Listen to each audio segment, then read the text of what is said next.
सम्मानित मुल्क के मालिकों, मैं बौद्ध भिक्षु सुमित रतन। जैसा कि आप सभी लोग जानते हैं, पूरे देश भारत का किसान आज सड़कों पर आ गया है। पूरा भारत जानता, पूरी दुनिया जानती है, 2 वर्ष पहले किसानों ने तानाशाह की बात मानी। तानाशाह ने वचन दिया था कि आपकी मांगे हम पूरी करेंगे और 3 काले कानून हम वापस लेते हैं। लेकिन आज 2 वर्ष हो गए, किसानों को एमएसपी की गारंटी नहीं दी गई। आज किसान फिर आंदोलित है और अपने हक अधिकारों को मांगने के लिए रोडों पर आ रहा है। जितने भी बॉर्डर हैं दिल्ली के, चाहे वो टीकरी बॉर्डर हो, चाहे राजस्थान का बॉर्डर हो, और चाहे उत्तर प्रदेश का बॉर्डर हो, और चाहे पंजाब का बॉर्डर हो, लगभग सभी बॉर्डरों पर 5 लाख से ज्यादा किसान ट्रैक्टर ट्राली लेकर के और खाने का सामान लेकर के दिल्ली की तरफ कूच कर चुका है। तानाशाह के आदेश से पूरा दिल्ली ऐसे बॉर्डर बना दिया गया है जैसा बॉर्डर चाइना का भी नहीं है, जैसा बॉर्डर पाकिस्तान का भी नहीं है। किसान अपने मांगों को लेकर, अपने अधिकारों को लेकर के रोडों पर आ रहे हैं, आंदोलन करके सरकार से गुहार लगा रहे हैं कि एमएसपी की गारंटी हमें दी जाए ताकि मेरी फसल निर्धारित रेट पर बिचे और बिचौलिए उसे सस्ता खरीद कर मुनाफा न कमाएं।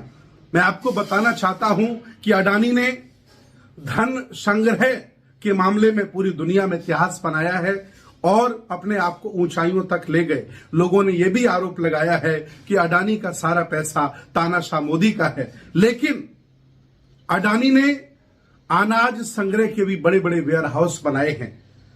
सरकार ये मानती है, तानाशाह ये मानते हैं कि अगर हम एमएसपी की गारंटी किसानों को दे देंगे तो सस्ते दामों पर हम अनाज खरीदकर भंडारण नहीं कर सकते और फिर मनमाने तरीके से हम बाजार में नहीं बेच सकते, अर्थात अडानी को बहुत बड़ा घाटा हो सकता है। ऐसी आशंका के बीच किसान फिर जीने मरने की स्थिति में रोडों पर आ गए हैं, लाखों की संख्या में आ गए हैं। हमें पता चला, चूंकि मैं पिछली बार 1 साल 6 महीने किसानों के बीच में रहा, उनके आंदोलन का हमने साथ दिया। क्योंकि मैं भी अन्नदाता हूं, मेरा भी परिवार किसान है और हम अन्नदाता का साथ नहीं देंगे तो किसका देंगे। जब दुनिया की सारी कंपनियां अपने प्रोडक्ट बना करके एमआरपी निर्धारित करती हैं तो किसान सरकार से गुहार लगा रहा है कि सही रेट मुझे मेरी फसलों का दे दो, उसकी गारंटी दे दो। लेकिन तानाशाह सरकार सुनने को तैयार नहीं है।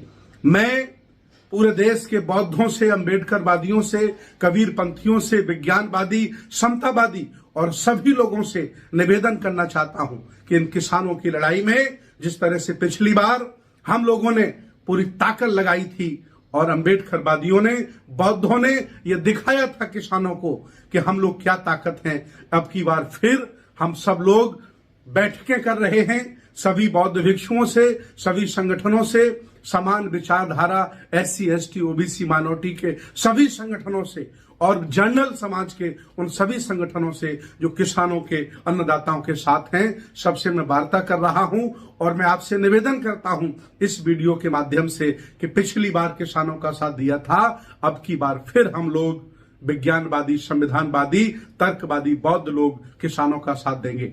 और हम लोग जैसे ही किसान बॉर्डरों पर पहुंचेंगे, हम लोग हजारों, लाखों की संख्या में अपने अपने जनपद से, अपनी अपनी कमिश्नरी से, तहसील से, ब्लॉक से, गांव से, अपने अपने साधनों से, और मैं 1000 बौद्ध भिक्षुओं के साथ फिर किसानों में जाने के लिए तैयार हो गया हूं। मैंने काम करना शुरू कर दिया है ताकि किसान अब वापस जाएंगे तो अपने मान सम्मान को वापस लेके जाएंगे, एमएसपी की गारंटी लेकर के जाएंगे। किसानों की और एक जायज मांग है कि आपने तमाम दुनिया के धन्ना सेठों का अरबों खरबों रुपया माफ कर दिया है, तो क्या किसानों का भी आप रुपया कर्ज माफ नहीं कर सकते?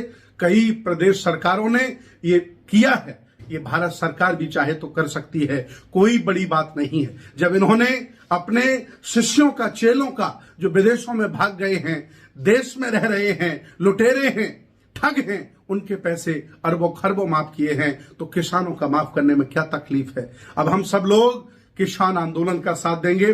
संयुक्त मोर्चा से बात हो गई है, आदरणीय टिकैत साहब से बात हो गई है, पंजाब, हरियाणा, राजस्थान के सभी किसान नेताओं से मेरी बात हो गई है। हालांकि प्रदेश सरकारें जगह जगह तानाशाह के इशारे पर किसानों का दमन कर रही हैं और आंसू गैस के गोले छोड़ रही हैं। मैं स्वयं आज एक बॉर्डर पर पहुंचा हूं, जाऊंगा भी और जाकर के देखूंगा कि आखिर किसानों को घुसने से रोकने के लिए क्या क्या सरकार ने इंतजाम किए हैं। और इसके बाद हम सब लोग आह्वान करेंगे और जहां जहां उनके आंदोलन होंगे वहां वहां पहुंचकर उनके बीच में शांति का संदेश देंगे, ताकि लोकतंत्र बचा रहे और संविधान बचा रहे। आंदोलन उग्र नहीं होने देंगे और सब मिलकर के अपनी मांगों के प्रति, ये संविधान में हमें अधिकार मिला है, उसके प्रति हम किसानों का साथ देंगे। मैं अपील करता हूं सभी विज्ञानवादी, तर्कवादी, समतावादी, अंबेडकरवादी बौद्धों से कि एक बार फिर ताकत लगाइए, किसानों का साथ दीजिए, ताकि लोकतंत्र बचा रहे, ताकि देश बचा रहे, किसानों का मान सम्मान और एमएसपी की गारंटी उनको मिल जाए, तभी वो वापस घर लौटें। इस अभियान के साथ, इस अपील और निवेदन के साथ एक बार फिर मैं आपसे निवेदन करता हूं, चलो हम लोग चलते हैं दिल्ली, किसानों का साथ देते हैं। किसानों की लड़ाई नहीं, ये देश के अन्नदाताओं की लड़ाई है। हम लोग भी कहीं न कहीं मजदूर हैं, हम लोग भी कहीं न कहीं किसान हैं, उनका साथ देना चाहिए। अगर हम नहीं देंगे तो कौन साथ देगा? चलो चलते हैं किसानों के साथ और उनका साथ देते हैं। बहुत बहुत धन्यवाद, बहुत बहुत साधुवाद, मंगल कामनाएं।